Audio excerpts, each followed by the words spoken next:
बैठता है, ना ही उनका हाल चाल पूछता है।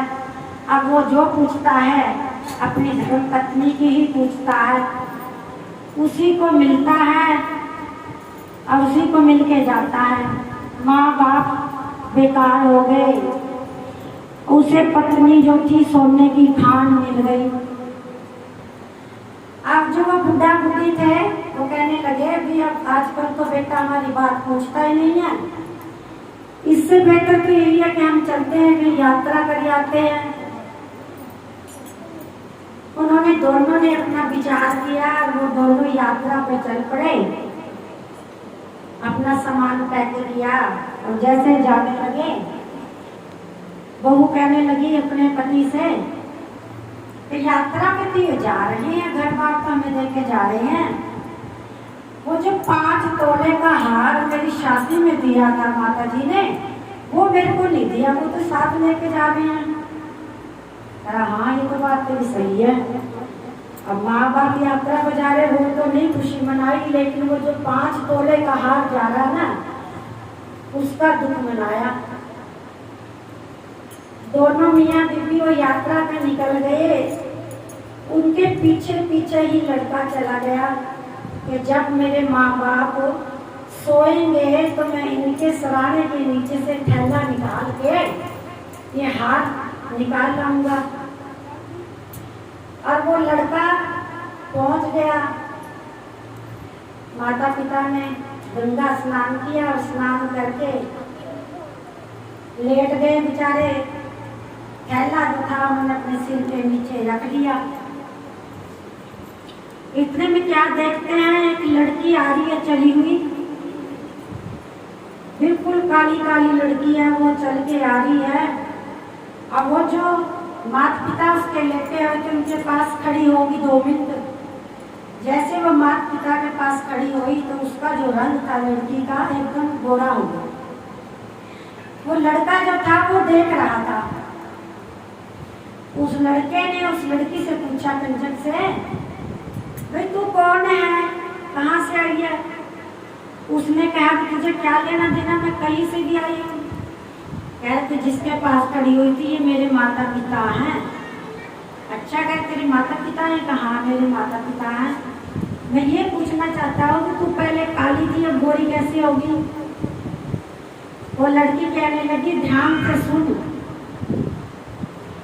तुम्हारे जैसे पापी इसमें नहाते हैं गंगा में, मैं पापियों के मैल से काली हो जाती हूँ, और जब ऐसे पवित्र बंदे इसमें नहाते हैं तो इनकी पवित्रता से मैं गोरी हो जाती हूँ। तुम्हारा लोगों का मन काला है तो मैं काली हो गई थी, और ये जो बंदे 2 आए हैं ये बहुत ही पवित्र हैं। इनके नहाने से, इनके पास खड़े होने से मेरा तन उज्जवल हो गया। तुम्हारा मैल धोते धोते मैं मैली हो गई, और इन पवित्र आत्माओं का दर्शन करके मैं गोरी हो गई। वो लड़के ने सोचा मेरे माता पिता कितने शक्तिवान हैं, इतने पवित्र हैं। तो उसका तीसरा नेत्र खुला, उन्हें सोचा माता पिता को तो घर लेके ही जाने में फायदा है। वो अपने माता पिता को लेके घर आ गया गंगा मैया के कहने से कि चलो माता पिता मैं आपकी सेवा करूंगा।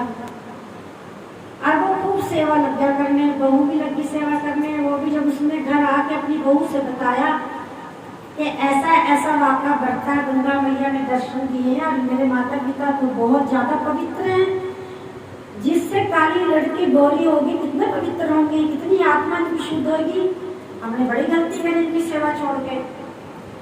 अब वो दोनों बहू बेटे उसकी सेवा करते रहे, बहुत सेवा करने लगे, बहुत सेवा करने लगे, इतनी सेवा करने लगे जब भोजन खाते थे तो बहू भोजन परोसती थी और बेटा पत्थर डुलाया करता था।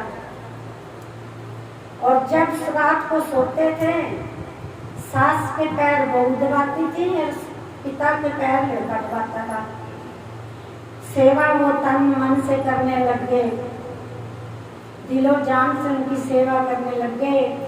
माता पिता की आत्मा से ना बहुत सच्ची वाणी निकलती है क्योंकि माता पिता की सेवा में ही तो भगवान है। सेवा तो उनकी माता पिता की हो रही थी, वो प्राप्त बंसी वाले गिरधारी पे जा रही थी सारी सेवा। कहने लगा कान्हा जी रुक्मणी से कि रुक्मणी आज हम फलाने गांव में जाएंगे, वहां पर एक भगत है, उसके दर्शन करेंगे, उसका कल्याण करेंगे। रुक्मणी को लेके वो उनके घर आ गया तो वो देखता है कि भोजन करवा रहे हैं दोनों मियाँ बीबी। और कृष्ण जी आ गए, द्वार खड़काया कि मैं कृष्ण जी आया हूँ। तो उन्होंने कहा थोड़ी देर प्रतीक्षा करिए, अभी मेरे माता पिता भोजन कर रहे हैं। ऐसी बात नहीं है कि हम लोग भगवान की परीक्षा करते हैं। अगर हमारी सेवा पूजा में ताकत हो तो भगवान भी हमारी परीक्षा करते हैं। तो भगवान परीक्षा में दरबार पे ही खड़ा रहा, अंदर नहीं आया।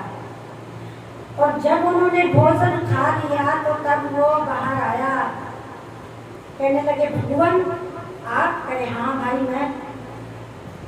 कहे भाई मैं तेरी सेवा से खुश होके आया हूँ। वो लड़का कहने लगा भी मैंने तो कभी मंदिर में भी नहीं जाके देखा, कभी मैंने पूजा पाठ भी नहीं करा, कभी मैंने दान भी नहीं करा, पुण्य भी नहीं करा।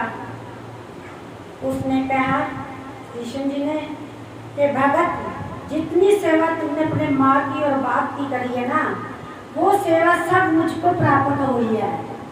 क्योंकि जैसा प्याज के ऊपर अंदर झिल्ली निकलती है छिलके की, प्याज के अंदर से, माता पिता में और भगवान में बस उस झिल्ली का फर्क होता है। अगर वो झिल्ली फट जाए तो भगवान नजर आता है माता पिता के अंदर।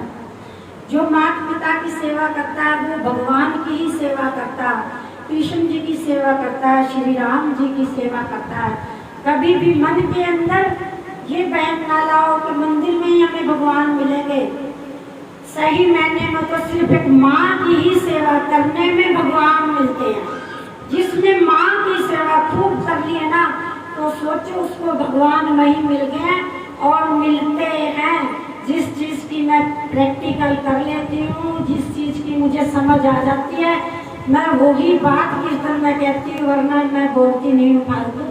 जिसने माँ की सेवा कर ली उसने तो खुद ही खुद भगवान की सेवा कर ली। भगवान उसके दर पर चल कर आते हैं। तो उसने कहा कृष्ण जी ने कि मैं बहुत प्रसन्न हूँ, कुछ वर मांग ले भगत। उसने कहा आपकी कृपा से मुझे सब कुछ मिल गया, आपके दर्शन मिल गए और माँ बाप की सेवा मिल गई। बस एक वचन दे दो मुझको कृष्ण जी, जो युगों युगों तक याद रहेगा।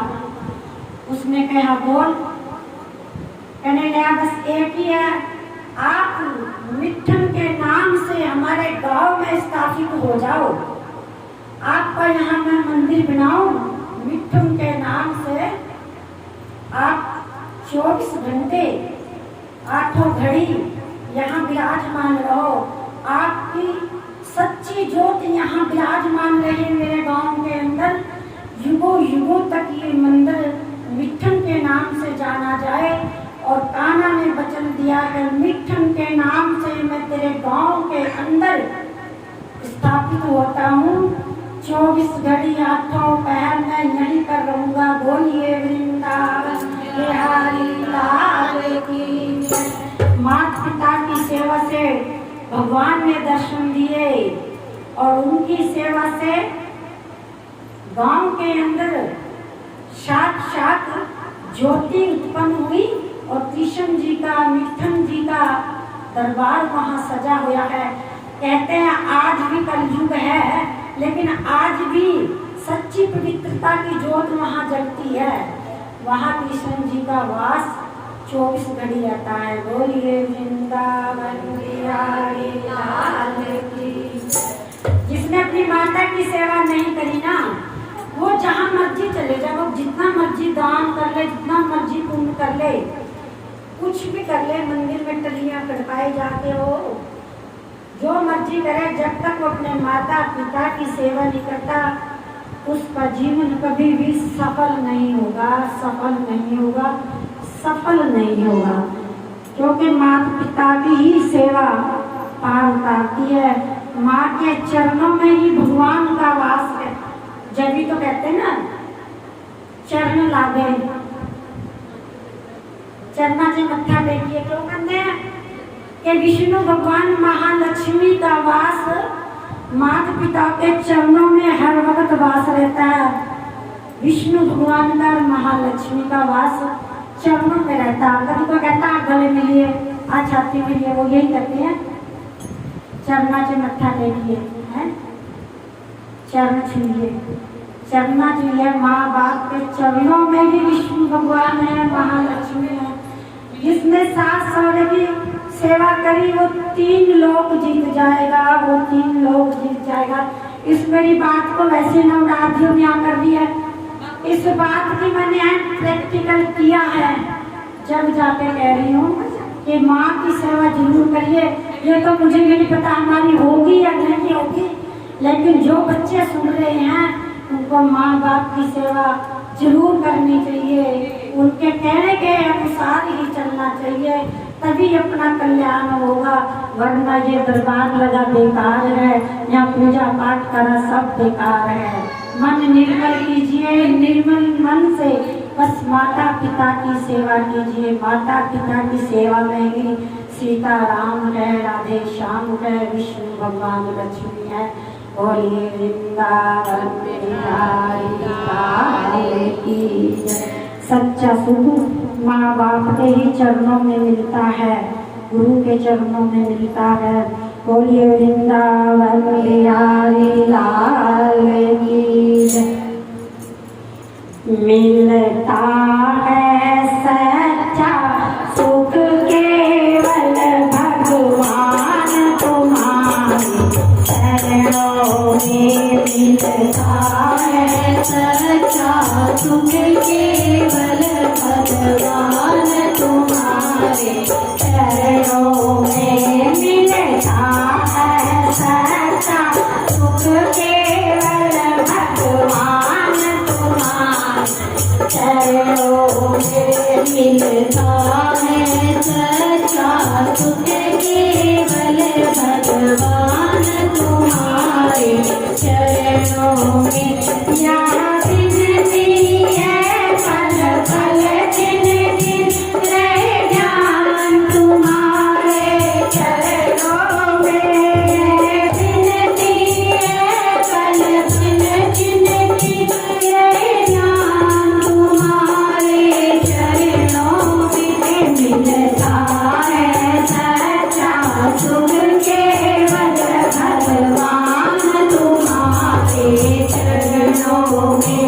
मिलता है सच्चा सुख केवल भगवान तुम्हारे चरणों में। चाहे अब संसार बने, चाहे जीवन मुझ पर भार बने, चाहे तेरी अब संसार बने, चाहे जीवन मुझ पर भार बने, चाहे मौत चलेगा हार बने, रहे ध्यान तुम्हारे चरणों में।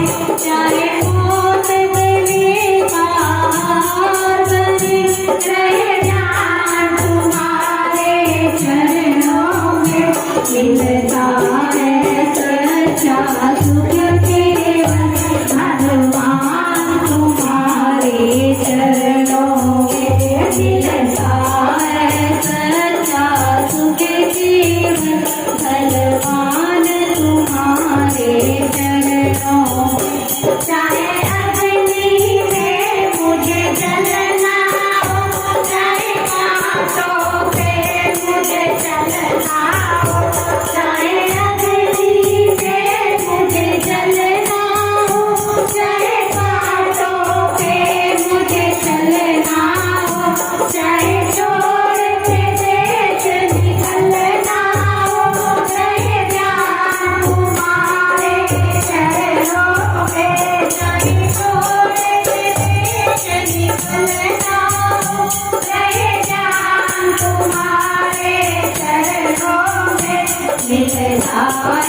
सच्चा सुख केवल भगवान तुम्हारे चरणों में मिलता है।